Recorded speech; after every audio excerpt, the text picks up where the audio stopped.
сәлеметсің бе, балақай? Көңіл күйің қалай? Достарыңмен ойнап, жазғы демалысыңды көңілді өткізіп жатқан боларсың. Жақсы, керемет.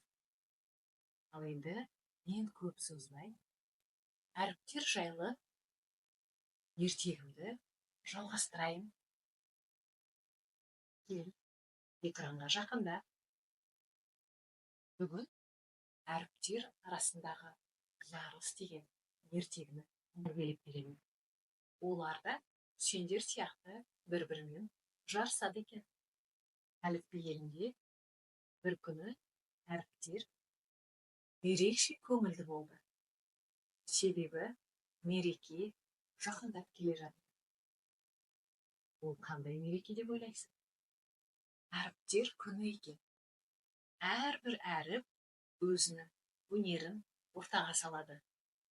Бұл күні балалар әріптерге қонаққа барып, ал әріптер болса, әрқайсысы өз өнерін көрсетіп, балалармен қызықты ойындар ойнайды екен. Бұл жолы Р әрпі біз неге жарыс ұйымдастырмаймыз? Кім ең пайдалы, ең ерекше, ең көңілді әріп екенін көрсетейік. Б мен К әріптері бұл сөзге келісе кетеді. Кім бірінші көп сөзге енсе, сол жеңімпаз. Сондай ойын ойнайық. Дейді екеуі. Бірақ Ә мен Ү әріптері бұл ұсынысқа аздап алаңдап қалады. Біз сөздерде сирек қолданыламыз. Бірақ біз қазақ тіліне керекпіз, дейді екеуі мұңайып. Иә, бірақ бәрібір қызық болайын деп тұр, деді Ж әрпі қуанып. Жарыс басталады. Әр әріп өзі қолданыстағы сөздерді айтып, сахнаға шығады. Мен балалар, бақыт, бәйтерек сөздерінде қолданыламын, деді Б.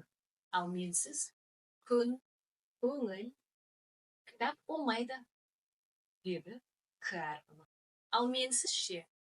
Мен тіпті әліпбидің ең бірінші әрпімін, дейді. Оны айтқан кім екен? Әліпбидің бірінші әрпі А екен. Жарыс қыза бастайды.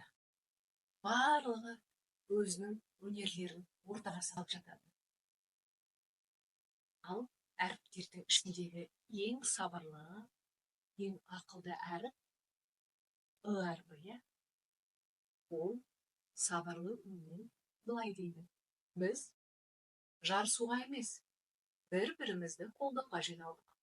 Әрқайсымыздың орнымыз ерекше. Егер бір әріпті сөздің ішінен алып тастасақ, онда сөздің мәні жоғалады. Дегенде барлығы үнсіз қалады. Сол кезде Ә әрпі күлімдеп былай дейді. Иә, әке мен әке сөзі бірдей емес қой. Дұрыс айтасыңдар, деді Ж әрпі. Біз жарысу үшін емес, жарқырап бірге қызмет ету үшін жаралғанбыз, дейді. Бәр қол ұстасып, шеңбер құрап тұрып, балаларға ән айтады. Адам яға тиген бәріміз бар. Әр сөзге жан бітіріп, жарқырап тұрамыз.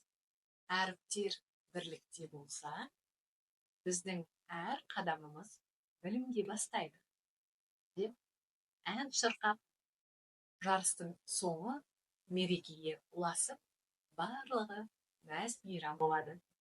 Ал әріптер болса, сол күннен бастап ешқайсысы бір-бірімен бәсекелесіп көрмепті. Бұл ертегіден балақай, бірлік пен сыйластықтың мәнін түсінеді екенбіз. Бірлік бар жерде барлығы да болады.